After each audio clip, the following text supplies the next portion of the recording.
ಕೆಡಿ cinema hit of flap Dhruva Sarja ಅವರ comeback ಆಗುತ್ತಾ? ಬರ್ತಾ ಇರೋ ರೆಸ್ಪಾನ್ಸ್ ರಿವ್ಯೂಸ್ ನೋಡ್ತಿದ್ರೆ ಸಿನಿಮಾ ನಿಜವಾಗ್ಲೂ ಹಿಟ್ ಹಾಗೆ ತುಂಬಾ ಚೆನ್ನಾಗಿದೆ ಅಂತ ಅನಿಸ್ತಾ ಇದೆ. ಈ ಸಿನಿಮಾದಿಂದ ಪ್ರೇಮ್ ಅವರು ಮತ್ತೆ ಗೆಲ್ತಾರ ಅನ್ನೋದು ನಾವು ಈ ರಿವ್ಯೂ ಅಲ್ಲಿ ನೋಡೋಣ. ನನ್ನ ಫಸ್ಟ್ ಇಂಪ್ರೆಷನ್ ಸ್ಟ್ರೈಟ್ ಆಗಿ ಹೇಳ್ಬೇಕಂದ್ರೆ ಮಾಸ್ ಆಡಿಯನ್ಸ್ ಗೆ ಇದು ಪಕ್ಕ ಮಾಸ್ ಎಂಟರ್ಟೈನರ್. ಹಾಗೆ ಧ್ರುವ ಸರ್ಜಾ ಅವರು ಫುಲ್ ಎನರ್ಜಿಯಲ್ಲಿ ಕಾಣಿಸ್ಕೊಳ್ತಾರೆ. ಅವರ ಸ್ಕ್ರೀನ್ ಪ್ರೆಸೆನ್ಸ್ ಮಾತ್ರ ತುಂಬಾ ಸ್ಟ್ರಾಂಗ್ ಇದೆ. ಎಸ್ಪೆಷಲಿ ಆಕ್ಷನ್ ಸೀಕ್ವೆನ್ಸ್ ಬಂದಾಗ ಫ್ಯಾನ್ಸ್ಗೆ ಇದು ಹಬ್ಬ ಇದ್ದಂಗೆ. ಹಾಗೆ ಡೈರೆಕ್ಟರ್ ಪ್ರೇಮ್ ಅವರು ತುಂಬಾ ಸ್ಟೈಲಿಶ್ ಆಗಿ ಈ ಸಿನಿಮಾನ ಪ್ರೆಸೆಂಟ್ ಮಾಡಿದ್ದಾರೆ. ಅವರ ಹಳೆ ಸಿನಿಮಾಗಳನ್ನ ಕಂಪೇರ್ ಮಾಡಿದರೆ ಇದು ವಿಜುವಲ್ಸು, ಸೆಟ್ಸು ಮತ್ತೆ ಆ ರೆಟ್ರೋ ಗ್ಯಾಂಗ್ಸ್ಟರ್ ಸೆಟಪ್ ತುಂಬಾನೇ ರಿಚ್ ಆಗಿ ಫೀಲ್ ಕೊಡುತ್ತೆ. ಹಾಗೆ ತುಂಬಾ ಚೆನ್ನಾಗಿ ಅದನ್ನ ಪ್ರೆಸೆಂಟ್ ಮಾಡಿದ್ದಾರೆ. ಪ್ರೇಮ್ ಅವರ ಸಿನಿಮಾ ಅಂದ್ರೆ ರೌಡಿಸಮ್, ಗ್ಯಾಂಗ್ಸ್ಟರ್ ಅಂತ ಅಲ್ಲ, ಅದರಲ್ಲಿ ಒಂದು ಎಮೋಷನಲ್ ಡೆಪ್ತ್ ಇರುತ್ತೆ. ಅದು ಇದ್ರಲ್ಲೂ ತಗೊಂಡ್ ಬಂದಿದ್ದಾರೆ ಆ ಲೈನ್. ಆದ್ರೆ ಅದು ನನಗೆ ಅಷ್ಟು ಪರ್ಸನಲ್ ಆಗಿ ಕನೆಕ್ಟ್ ಆಗಿಲ್ಲ. ಹಾಗೆ ಇಲ್ಲಿ ಬರುವಂತ ಎಲ್ಲಾ ಕ್ಯಾರೆಕ್ಟರ್ ತುಂಬಾನೇ ಪೊಟೆನ್ಶಿಯಲ್ ಇತ್ತು.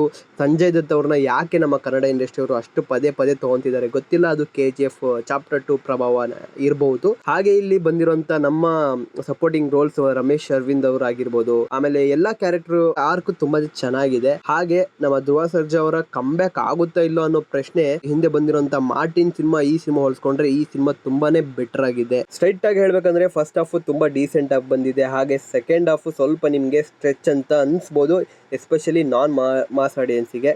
ಹಾಗೆ ಮ್ಯೂಸಿಕ್ BGM ಚೆನ್ನಾಗಿದೆ, ಆದರೆ ಸ್ಟ್ಯಾಂಡ್ ಔಟ್ ಯಾವುದೂ ಆಗಿಲ್ಲ.